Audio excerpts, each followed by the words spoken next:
Praise the Lord, everyone. Today we'll start with Exodus 18. Jethro was delighted to hear about all the good things of the Lord had done for Israel in rescuing them from the hand of the Egyptians. He said, "Praise to be the Lord, who rescued you from the hand of the Egyptians and of Pharaoh, and you rescued the people from the hand of the Egyptians.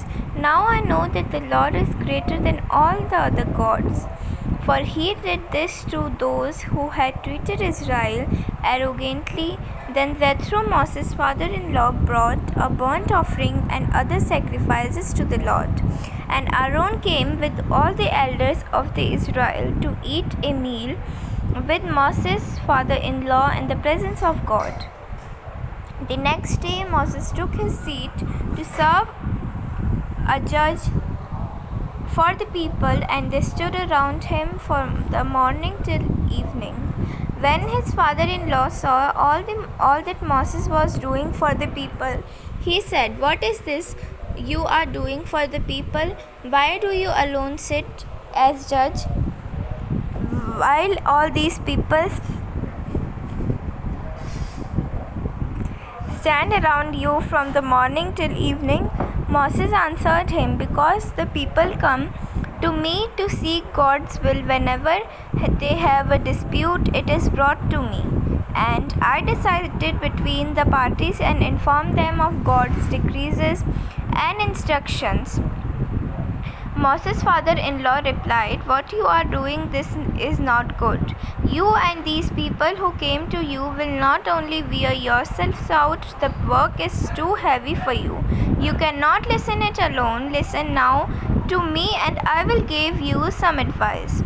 And may God be with you. You must be the people's representative before God and bring their disputes to Him. Teach them His decrees and instructions, and show them the way they are to live and how they are to behave.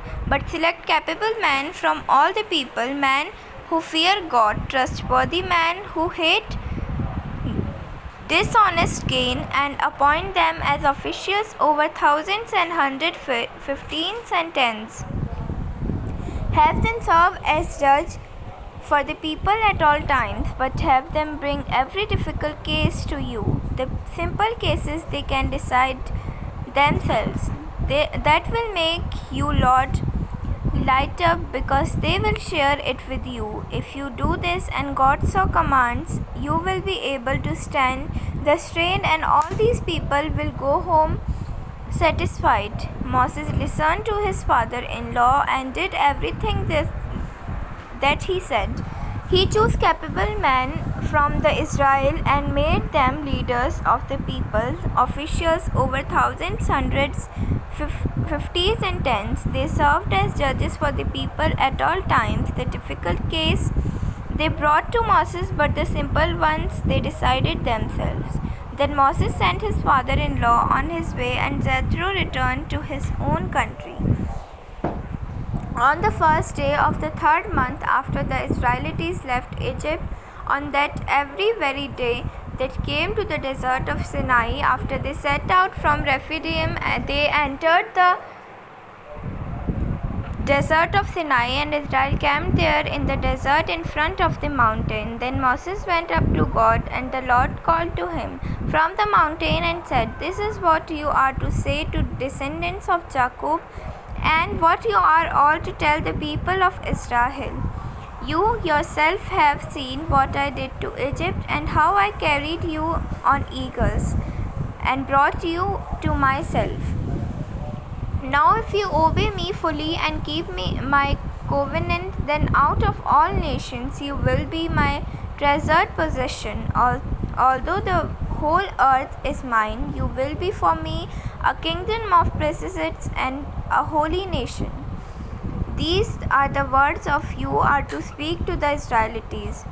So Moses went back and summoned the leaders of the people and said before them all the words the Lord had commanded him to speak. The people all responded together, "We will do everything the Lord said." So Moses brought their answers back to the Lord.